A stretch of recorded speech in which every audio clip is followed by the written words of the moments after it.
This is Lori Grenier. You've seen me on Shark Tank hearing pitches from small businesses. Now, there's a new way for small businesses to get a loan in minutes. It's called Cabbage. That's Cabbage with a K. Just fill out the application online. You'll get an instant decision and could have access to a line of credit of up to $100,000. No waiting, no hassle. Cabbage is A+ rated by the Better Business Bureau and is a Forbes Top 100 company. Go to Cabbage.com, that's Cabbage with a K, Kabbage, or call 888-CABBAGE. The Pirates and Cardinals have the best two records in baseball, and they go head-to-head one final time this regular season. Could this be a preview of next week's division series? Coverage begins Wednesday at 6:30 Eastern on ESPN Radio. Today on Mike and Mike. It's a big win. I'm not saying no. I was not overly impressed at all by Chip Kelly's Eagles. Darren Sproles on a 90-yard punt return. Let's give the Eagles some credit. They did make some progress. Right now, Dan Quinn is the leader for Coach of the Year in the NFL, and Julio Jones is the leader for MVP. This is a great tester when you're down big and you're able to come back. This is a huge, huge mental lift. Number one, they've got to contain Aaron Rodgers. He does so much damage, Mike. It's unbelievable. Live from the Tundra Trio outside Lambeau Field in Green Bay, this is a special Monday Night Football edition of Mike and Mike. And it's the back of Antonio Freeman. This is Mike and Mike on ESPN Radio and ESPN2. Yes, it is, and the sun has risen here as we are in the shadow of the mercifully not yet frozen tundra of Lambeau Field. Mike and Mike presented by Progressive Insurance. Our guests on the Subway Fresh Take Hotline. Lots of fun with the great fans here in Green Bay. It's so great to come out and see the football fans. It really is. The love affair that this nation has with the game of football, and certainly the fans in this town have with their Packers, is fun, and I certainly like the Packers to win tonight against the Chiefs, as I think almost everybody does. Yeah. They're almost unbeatable at home, and Aaron Rodgers, as we mentioned, hasn't thrown an interception in this building in 3 years. We'll do good, bad, and ugly in a second, but very quick note. Yep. So I felt like I was allowing myself to get a little bit out of shape. And so I dug out our old DVDs. We used to do P90X all the time. Yes. And I just thought I'd start doing it. And I did the ab workout, Ab Ripper X. Ab Ripper, yeah. And I have, people here have noticed that I seem very stiff as I'm walking around. I have tremendous pain what is this, at the very top of your legs? Your hip flexor. I know I've never asked for this, but would you mind massaging them for me? Not a chance. Because I'm in an enormous amount of pain, and I feel that would be the only way I can comfortably get through the remainder of this show. Two things. I need you to vigorously massage my hip flexors. Two things. Number one, you need to learn to stretch, and I'll show you the proper stretch for that. Number two, you make the classic mistake of a weekend warrior who doesn't do something for a while. Yeah. That's akin to, I haven't worked my legs in a while. Let me go ahead and do a whole bunch of sets of squats. Right. You know, so the next day I'm not walking. So you haven't worked out in a while. You went right to the ab ripper. Right. Which is pretty intense. Might have been a mistake workout. on my part, yeah. Yeah. You should have started with getting up onto the couch slowly and worked your way up from there. And you know you're supposed to call your physician and make sure you're in good enough health to do something like that. Well. Which obviously you're not. Can I tell you, my physician was playing golf. All right, Mike and Mike, let's do the good, the bad, and the ugly here. Let's look back at the weekend's highs, lows, and a little something in between. This is the good, the bad, and the ugly.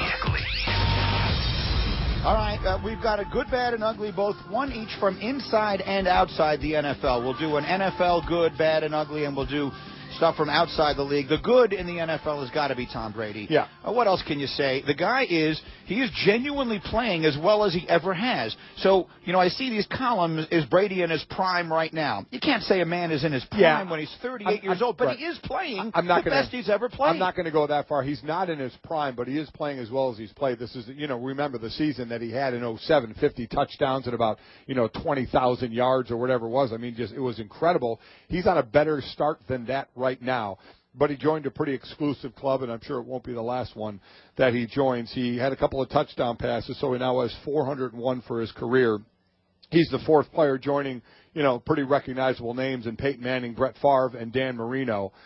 So a guy deserved to be in the company of those, and when all is said and done, and that's the fun of trying to rank somebody all time. People already say he wins the award for most accomplished. Does that make him the best of all time? But it's, what's pretty nice? when your name is bantered about in that conversation, which his will be. Yeah, I actually am just looking up right now the dictionary definition of prime, because here it is. It is the most flourishing stage or state. So he's not in his athletic prime, but let's face it, Tom Brady didn't have an athletic prime. No, right? Go back and see his combine numbers. If you've looked at the combine numbers and watched the video of what he looked like and how he ran, he didn't have an athletic prime like a lot of these guys did. So I think you could argue the most flourishing stage or state. No one's ever played better for 3 weeks than he's playing right now. In his last 16 games, his numbers are ridiculous. So he is playing as well as he ever has and as anyone ever has. So from the NFL, he's the good. From outside the NFL, the good is Jordan Spieth, who just closed off one of the best seasons we've ever seen any golfer not named Tiger Woods have. He won 2 majors. He was right there in the other 2. He was the only one chasing Jason Day at the end of the PGA, and he missed getting into the playoff at the British Open by an inch. He won 5 tournaments, 2 majors, won the Tour Championship, won the FedEx Cup, and wound up winning on the course. This doesn't even count whatever it is he makes in endorsements. Yeah. On the course, he won $22 million. Just incredible what he's doing right now. And going into this tournament, I think everybody was looking at Jason Day as there were the top 5 players who were ranked the top 5 here. Whichever one won this one outright was going to win the $10 million. Obviously, Spieth was in that. If you were outside of it, you needed a little bit of help. And Day was there early on, but then he had a triple bogey in the first round and never really recovered from that. Spieth's on another age list, and usually the age list include Tiger Woods. This one does not.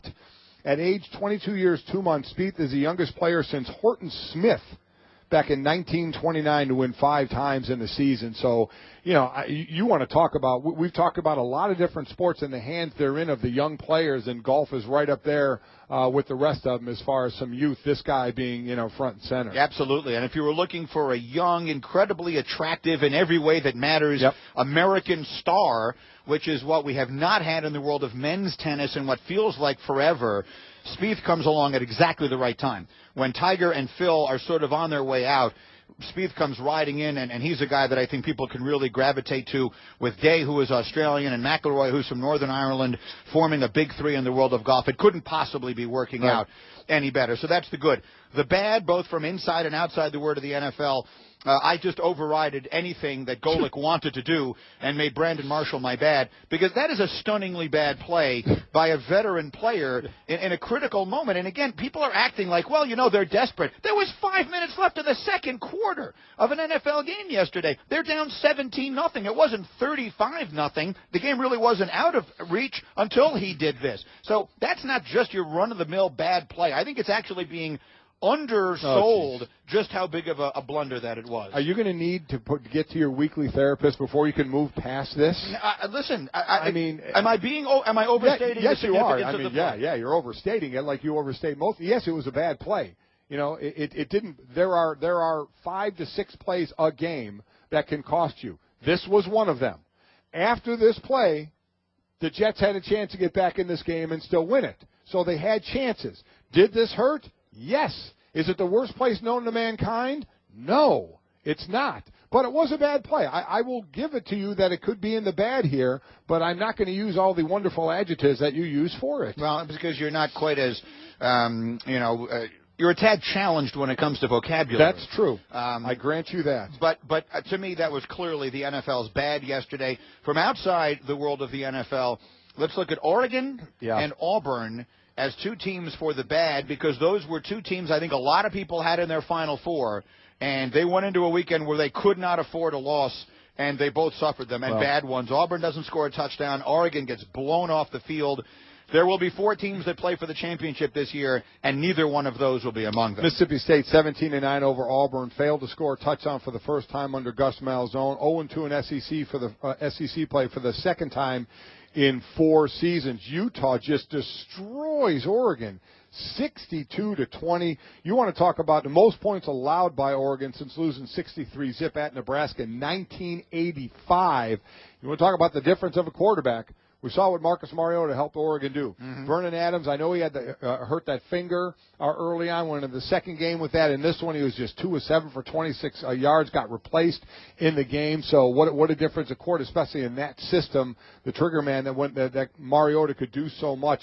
boy, with this team, this is usually it's the reverse. Oregon's usually doing this to these teams. And so, yeah, Oregon and Auburn, you are out. Hey, it was a crazy weekend, by the way, in the Pac-12 where all the road teams won. Well, plus, I was looking for some better games. You know, you had UCLA going to Arizona, and I thought, oh, what the Scooby Wright's back on the field for Arizona. That's a blowout. You got USC going to Arizona State. USC coming off the Stanford loss. Huge week for them, and they really took care of business against Arizona State. And the one thing about that conference, no one talks about Utah, right? I mean, all these teams we talk about, do we have to start paying attention to Utah in the Pac-12? I mean, that's a real question. Remember, I forget what magazine it was that did a piece before the season started and said, well, Michigan gets a cupcake game to start against Utah, who had beat them the year before and beat them again this year. Right. Harbaugh's got Michigan playing really well right now. Maybe we should be paying attention to Utah I agree. in the Pac-12. And you know what? They'll get their chance to show what they can do. They're 18. They're obviously going to move up from there, and we'll see where they go. It's Mike and Mike's good, bad, and ugly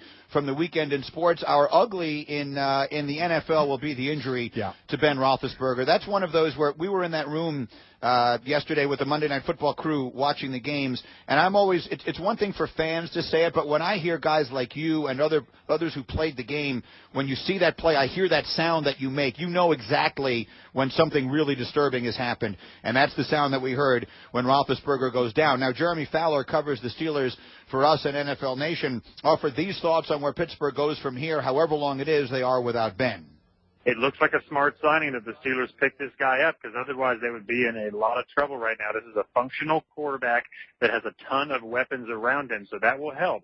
We cannot say that this offense is going to be nearly as good without Ben Roethlisberger, but they can still win games with Michael Vick. There might be a day where they sort of mourn the loss of Big Ben, but they have to be optimistic, hoping that he comes back at a minimum of 4 weeks. And if that's the case, then they'll still be getting a ton of guys back. Martavis Bryant, talented receiver, comes back in 2 weeks. Marquise Pouncey can come back in the midseason mark.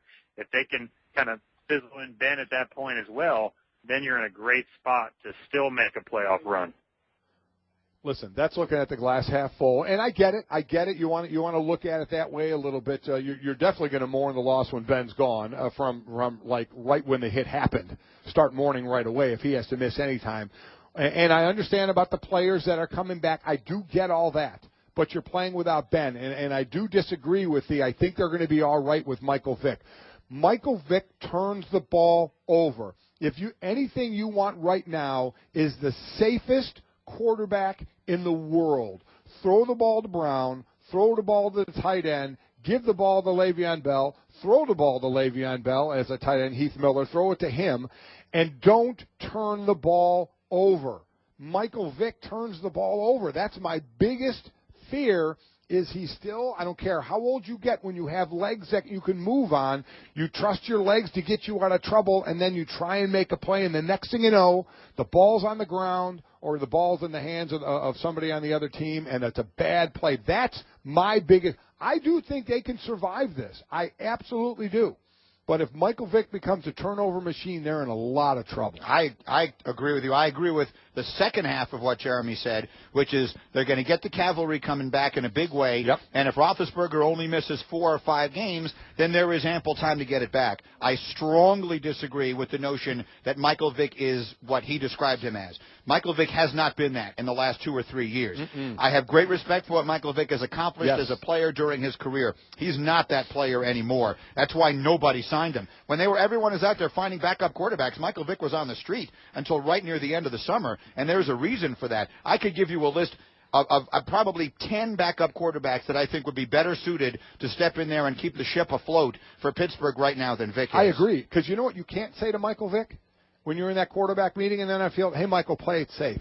He doesn't know how. And I'm not saying that in a bad way. And in his prime, it certainly worked well for him.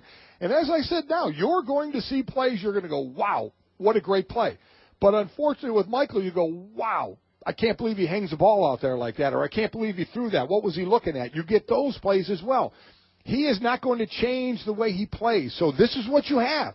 So you may see some exciting plays, but you may see some plays that you're going to cringe on. And I think this is a point when you need about the safest quarterback in the world to use the other weapons around you. We're doing the ugly here. How about the ugly matchup Thursday night before the season starts, you figure, okay, that Thursday night game, you got Steelers-Ravens, one of the best rivalries in the sport. Now all of a sudden the Ravens are 0-3 and the Steelers are without Roethlisberger. Yeah. So that's not quite the game that it looked like about a month ago on the schedule. So that's our good, bad, and ugly from inside the NFL. Outside the NFL, the ugly moment, clearly the Washington Nationals, who found the perfect ending to their season. Boy, you're right about that. Right? You couldn't have possibly encapsulated the embarrassment that was their season any better than Jonathan Papelbon and Bryce Harper did yesterday. We showed it to you earlier, and you heard earlier here on Mike and Mike from Papelbon saying, that's on me, I shouldn't have done that. Harper saying, let's move past it, it's like brothers fighting. I was interested in Matt Williams. He took a variety, like a flurry of questions about it and was doing his best to diffuse it. A lot of people were surprised that after this happened, Williams still sends Papelbon out to pitch in the game. And, oh, by the way, he got lit up and got booed off the mound. But here was Matt Williams after the game with his explanations. This is a family issue, and we'll deal with it that way. There was an altercation in the dugout, and we'll leave it at that. Well, listen, I think that's how I would answer it. This is on Papelbon.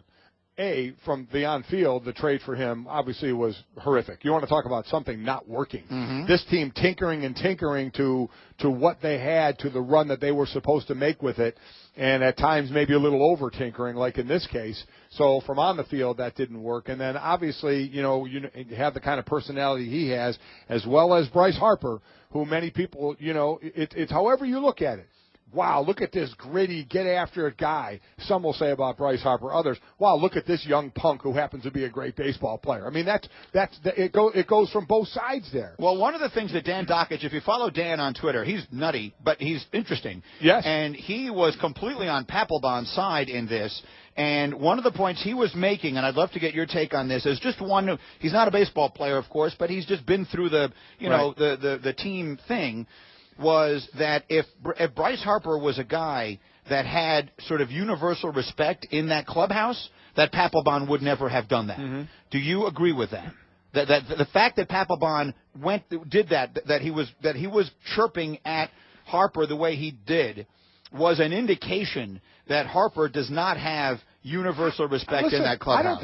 I don't think it's any going out of bounds to say that he is looked at as kind of a, rough around the edges, kind of this young punk. I mean, is that the word you want to use? That's what a lot of people use. But he's a great player, and here's the thing.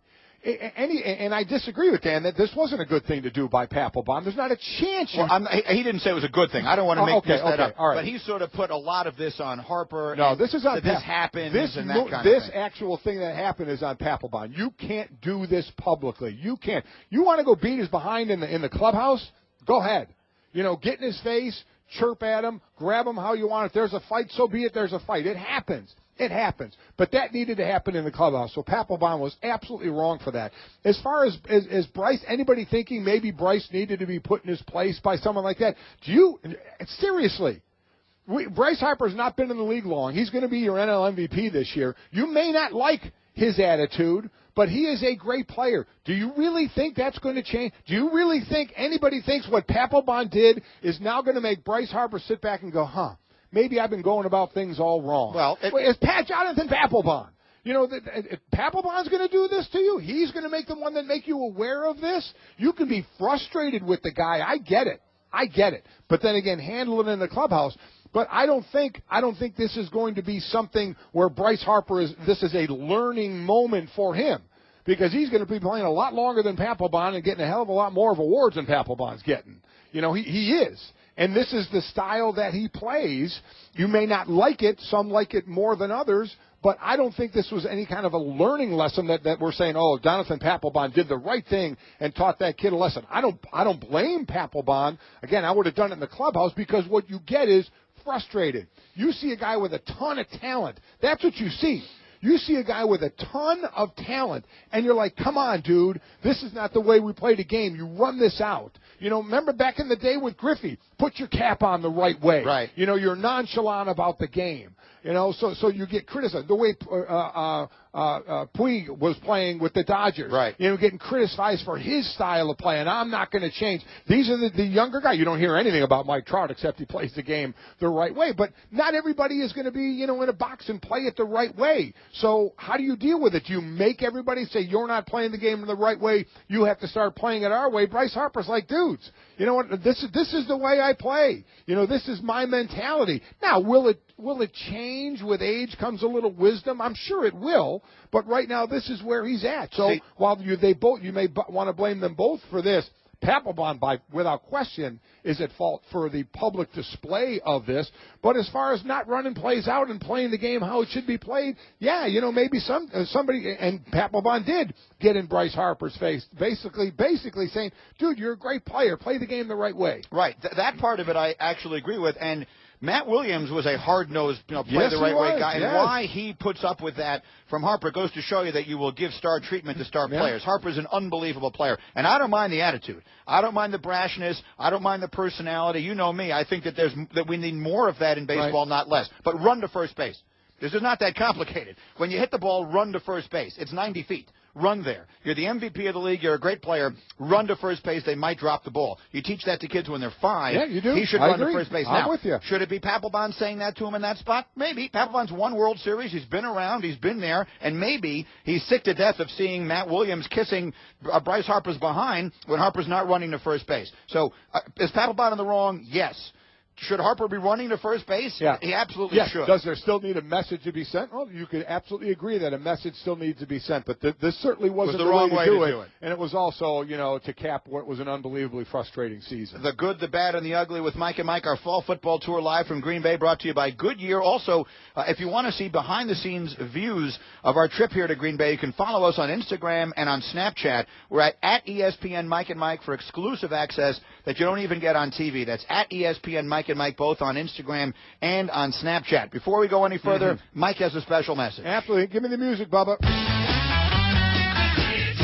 Oh, it's birthday time. This is making me get older as well. My oldest, Mike Jr., 26 today. My goodness. 26. His son is 26. He's 26. Been able to beat me up since about 15, so I've lost that battle a long time ago. But, yeah, Mikey, I still Mikey. I mean, I still call him Mikey. You still call him Mikey. I do. A 6'4", 300-pounder, you're calling Mikey. Yes. But, yeah. He's a large Mikey, yes, but he's Mikey. Yes, he is. But happy birthday, Mike. Love you, buddy. 26 years old. Holy smokes, are we getting old. Yeah, we are. It's amazing that you can have a 26-year-old son when you're only 38 yourself. I agree with that. I want some cake when I get home. I know we had it the other day, but I want more. Happy birthday to Mike Jr. Lois Riddick will join us coming up next. Mike Tirico and John Gruden still on the way. Right now, a word from DraftKings. Golic, we're only a few weeks into football season, but it already feels like the playoffs at DraftKings.com, the official one-week fantasy football site of ESPN, where millionaires are being crowned all season long. I did horribly this weekend. It's fantasy football on demand, where you play when you want, where you want, with the players you want. That's the beauty of one-week fantasy at DraftKings. Millions of dollars in prizes being paid out each week. Every game is the big game, and every play matters. From that first quarter pass to that 4th and goal, with 1 second to go, you could become a millionaire. You've turned your love of football into life-changing paydays. It's not fantasy as usual, gang. Welcome to the big time. So go to DraftKings.com right now and make sure you use the promo code Mike. You're going to play for free with your first deposit in this Sunday's $1 million fantasy football contest. First place takes home $100,000. Enter Mike for free entry right now, only at DraftKings.com. That's DraftKings.com. Back after this, Mike and Mike.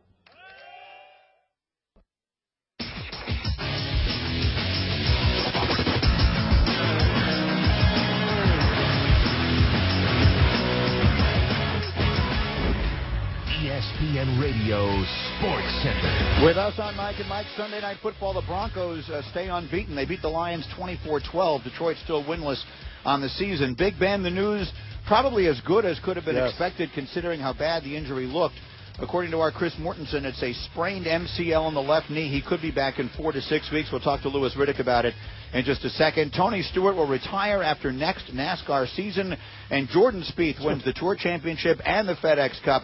He won $22 million on the course this year. And SportsCenter with Mike and Mike is brought to you by CFP. CFP pros provide comprehensive financial planning, can address just about any facet of one's financial life. Talk with a certified financial planner professional today.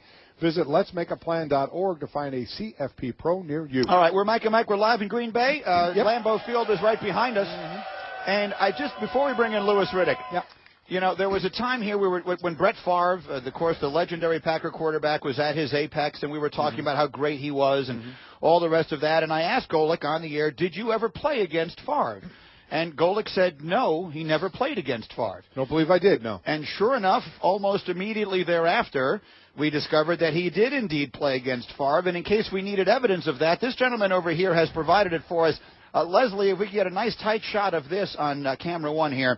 That's Brett Favre in the pocket, and there is that's Golic's face that you can see just being stood up at the line of scrimmage. No, I'm not. I mean, you're not moving anywhere. You look in a panic right now in this shot. You're just standing there being completely blocked. That's right. Is this a better camera angle? Whichever one you like. Do you see the other guy double teaming? I'm getting double teamed there. No, I only see one person. No. There's only one person blocking you. Give me that. Do you see the buttocks of that guy? His shoulder is into me. Well, show the camera. Don't show it to me. Well, I want to let you know how wrong you are. Get a picture of that. All right. That guy's buttocks right there. His shoulder is into me, double teaming me, squeezing me into Frank Winters. I'm trying to break through two people to get to Favre. And in actuality, on this play, I remember it well. I got to him. Oh, yeah. You didn't remember playing against him at all. Can I just say that play has 6 points written all over Here's it. the thing, too. Greeny jumped on me for not remembering I played against Brett Favre in 1993. In 1993, they were pronouncing it Favre. Okay? They didn't even know how to pronounce his name then. It was before he became this big star. So, you know what? It was forgettable at that point. You really want me to sign this? Yeah, sign this gentleman's picture. Sign it right over Favre's face. Yeah. Anyway, that was fun to do. Let's bring Lois Riddick into the conversation, our front office insider. He's back in the spacious studios in Bristol and joins us today. Good morning, Lois. How you doing, guys? Good. We're doing well. Golic doesn't remember any of the really good players he played against. But that's neither here nor there. Okay, of a million directions I want to go with you. Let's start with Roethlisberger. Take us inside the Steelers meeting rooms and all that kind of stuff. Big Ben is down. He is going to get up. We've got Michael Vick. Give us the mentality. Yeah, I think right now, especially when you're talking about a short week, I think the mentality is just making sure that you have enough in the playbook that you are still able to be as multiple as you want to be with Michael playing in the game. And at the same time, you don't want to overload him because you want him to play fast. You don't want him getting out there and being blocked up mentally in his mind so he can't really execute the offense. That's always the challenge. How do you strike that balance? And you're just trying to communicate to him as a coaching staff and as an organization, look, we got a lot of good players here. We got probably the best wide receiver in the league and the best pass and run catch threat in the league at running back in Le'Veon Bell, and D'Angelo Williams is no slouch, as he's already proven. So let's just try and, stay within ourselves, give them enough that you can compete and still win games and hold down the fort until Ben comes back. The only problem with that, Lewis, I have to say, is this guy's been playing in the league what seems like for 30 years. So I don't see him changing. I don't see coaches being able to now mold his game to, quote-unquote, play it safe. Yeah. So while I think you're going to see some good plays out of him, we know what other types of plays we see with him. So I guess I'll go all the way back to them signing Michael Vick. Is that a guy that you think you would trust as a backup, knowing his propensity to turn the ball over? Yeah, and Mike, I know it pretty well from my time in Philly. I was there when we signed him and was there for him a number of years. And from 2010 to 2012, he had the ball knocked off of him 32 times as far as fumbles are concerned, threw 30 interceptions and 35 starts. So, and he got beat up pretty bad because Michael plays that type of style. So I definitely see what your concern is there. And that's something they're just going to have to try and force it into him, into his mind that, hey, look, the old Michael Vick we don't necessarily need. We don't need you to make things happen. We've got enough people who can make things happen. And you've really got to buy into the fact that we've got a pretty good football team here. We just need you to not lose the game. Don't give it to the other team. That's one of the worst things as a backup quarterback you can do is give it to the other team, especially when you got enough guys on your own team that can put up points and rack up points on the scoreboard. So it's tough, but he's going to have to somehow adjust his game so he doesn't put the rest of the team in jeopardy. Much of the conversation I've heard, frankly, about Vick since this injury suggests to me that people haven't seen him play the last 2 or 3 years. Yep. Because the Michael Vick that has been on the field the last 2 or 3 years, Lewis, is not the Michael Vick that we remember. And I'm not even talking about whatever he's lost in athleticism. But as you just pointed out, he just doesn't he doesn't look like the same guy.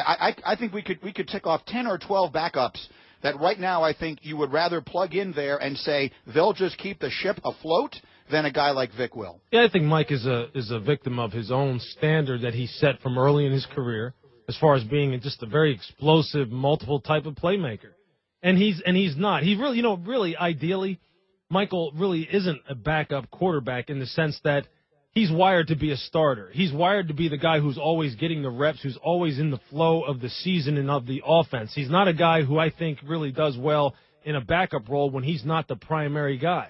So it'll be interesting here to see how Mike Tomlin and those guys really get him dialed in now, being that he's not that familiar with this offense and what his history has been.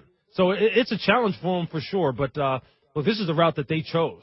So he's just going to have to, again, allow the people that they already have on that team to do their thing, because he doesn't need to mess it up. He doesn't need to be the old Michael, even if he could be, which, as you're saying, he probably can't be anyway. Mike and Mike, Lois Riddick, I want to run around a couple of different places with you. What in the world happened to the Dolphins yesterday? Yeah, that's a team that's really right now is kind of in a fog. And, I heard you guys talking about it, about on defense in particular here, and this issue with Sue, and we talked about this yesterday on Insiders, and it's the fact that when you bring in guys like Sue in particular, who's getting a lot of scrutiny right now, you buy free agents knowing that they are really a known commodity, and you have to replicate the type of environment and scheme that you saw them be successful in, and they're not doing that for Sue down there right now. And he looks like a guy who's disheartened, who's disinterested, who isn't playing as ferocious and as nasty as he was before, because that's what they wanted. That's what you give $60 million to. You don't give it to the guy who you're seeing on the field right now who somehow has just lost his mojo. And then offensively, the offensive line is still in shambles. Brandon Albert not being on that offensive line makes a total difference. And Ryan Tannehill is feeling the effects of that, and they just haven't been able to get that offense going the way Bill Lazor had hoped to get it going. Is there an overall effect on Sue? And it's certainly 3 games in only now that as a team, he has none. As a team, they only have 1 sack. And sometimes what he does won't always show up in the box score. But we have a few $100 million deals out to defensive players. You go back to Albert Hainsworth, that certainly didn't work out. Mario Williams was close to that. Obviously, Marcel Darius got that. J.J. Watt right in that area. If it doesn't work out with one of these guys like a Sue, does that hamper the next defensive guy that tries to get a big deal, or because guys have gotten it is basically the horse out of the barn and it's not going to have any effect? Yeah, Mike. I think, when free agency rolls around every year, everyone knows how you can mess up in free agency. And really with a guy like Sue, it's about, again, don't ask him to do stuff that he's not used to doing, especially when you're talking about a veteran who has made his name in the way he's made his name. We did it in Philadelphia when we signed Nnamdi Asomugha and asked him to do things that he had never really done at the Raiders and made his name on, and we were wondering why the heck he busted out and really wasn't a guy that we expected him to be. I don't think this will hurt, because once free agency rolls around again, there will always be owners who are going to have the cash flow and have the cap space and say, we only need maybe one of those and go shopping, and they will always pay. They just will. Even though you know what the dangers are of free agency, there will always be teams that are going to pay. Mike and Mike, Lois Riddick is with us. Is Tom Brady right now playing better than he has at any previous time in his career? Yeah, it sure does look it. And, you're talking about really arguably probably the greatest quarterback of all time when it's all said and done. But, he's just like an assassin right now. Everything is clicking. He's in a system that he's been in his entire career that he knows inside and out. And it just doesn't matter who he moves in there, as long as, like right now, as long as he's got Gronk moving and going and Edelman going and Amendola going, then he can bring in guys like Keshawn Martin, who you didn't even know yesterday, and throw touchdowns to him. Bring in Deion Lewis, who hasn't played football in a couple of years. That's all attributed to Tom's familiarity with that offense, how much of a general he is in that offense. And right now, as you guys have mentioned, the league is in trouble, man, because he has a point to prove, and that's just, you know how that is. It's dangerous when you're motivated like that to prove people wrong, and that's been his whole career. So now he's got it again. He's got that thing that he wants to prove to everybody, so look out. Yeah, he's taking the air out of the opponents as this season goes on. He's Lois Riddick. We'll see him back in Bristol this week. Thanks, Lois. Thanks, Lois. All right. Terrific job. Lois Riddick with us here. Coming up next, I have statistical evidence of the game in which you played against Favre and what it was that happened that day, and a few other thoughts from that. You're going to keep going there, huh? Plus, a coach who said something I could live without my gut feeling is you're going to disagree with me. We'll find out after this word from LegalZoom. Mike, the legal system is complicated, but you can count on LegalZoom to help you navigate. Yep, if you need help with incorporation, LLCs, trademarks, last wills, living trusts, and more, the smart choice is LegalZoom.com. They're not a law firm. That's how they provide the great value. Instead of expensive hourly rates, you're going to get transparent pricing and customer reviews so you know what you're getting up front. Plus, you can get legal advice if you'd like from their network of independent attorneys in most states. Get the legal help you need at LegalZoom.com and enter Mike in the referral box at checkout to save even more. That's LegalZoom.com. Back after this, Mike and Mike. Dave & Buster's, the only place to watch the games and play the games.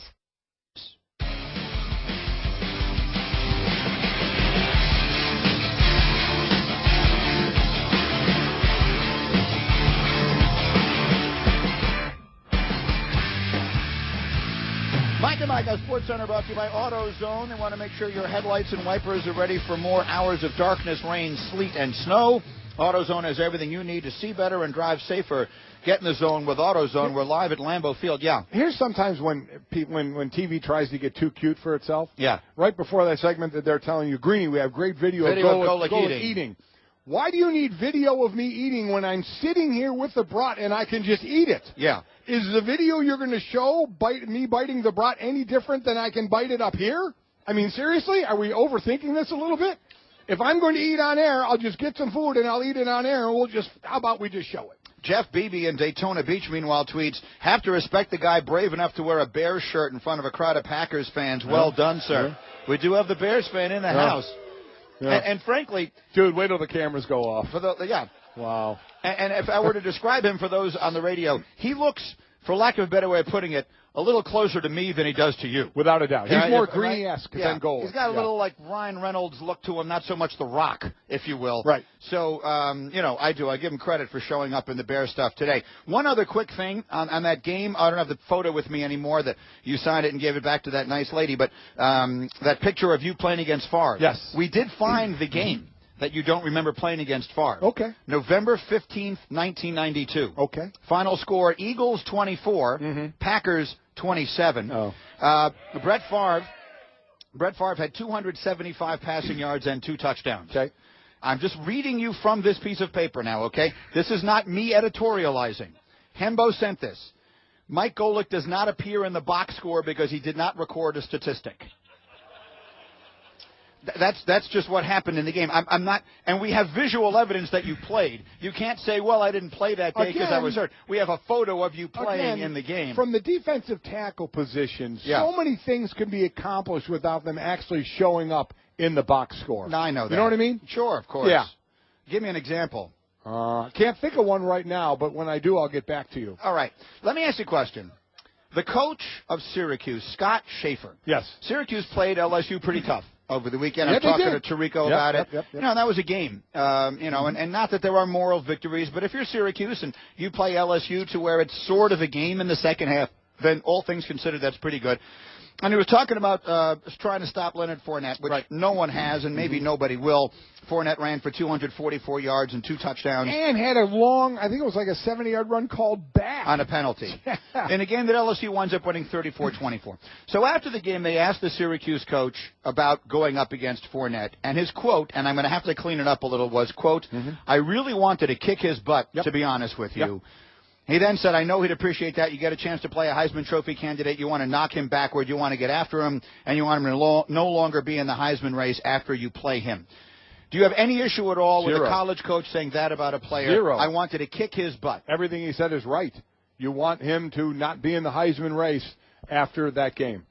Completely The terminology wanted to kick his butt doesn't bother you. Everybody knows what he meant, what he means. You wanted to stop the guy. This is one of the Heisman favorites, and you wanted to shut him down. Everybody within football knows what he was saying, and I have absolutely positively zero problem with it. And he even said Fournette would understand what he's saying, and he's right.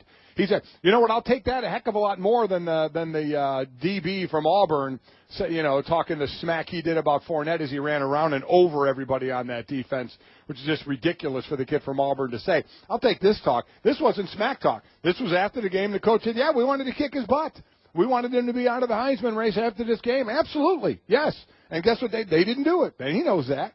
But I have zero problem with him saying that. I was just wondering if people would not like to hear a coach saying that about a college kid. I think he said I wanted to kick his butt, and he didn't use the word butt.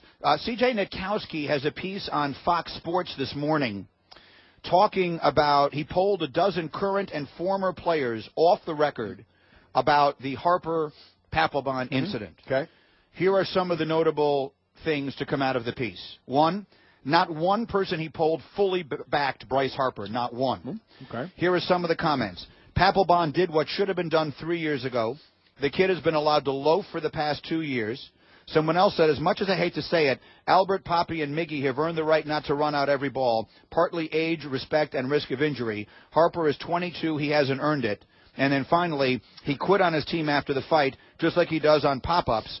It should be noted Harper exited the game after the incident. Papelbon actually went out there and pitched, although badly. So it's a small sample, obviously, but here's a former player polling other former players, or is it a former player, a dozen current and former players I have off the record. Doubt that nobody would back Bryce Harper here, that they think he's not playing, in that regard, playing the game the right way. Now, I wonder if any of the current players, I'd like to know did he talk to any young players? Any players who are 23, 24, that I don't know. Don't know that. It says a dozen current and former Bryce players. Harper is not the only young player who plays the game a little differently, not like the game we're used to it being played, and I understand that because I'm kind of an old school guy myself, so I do think messages should be sent when a guy isn't. But many should ask, why isn't Matt Williams, who is about as a tough-nosed player as there is, how many times didn't Mattingly sit Puig out in L.A.? Yes. He sat him. And Mattingly's that kind of player, and we know Matt Williams is, but you see sometimes how great you are. That gives you more leash to do things. I'll still say that wasn't the place to do it. It just wasn't.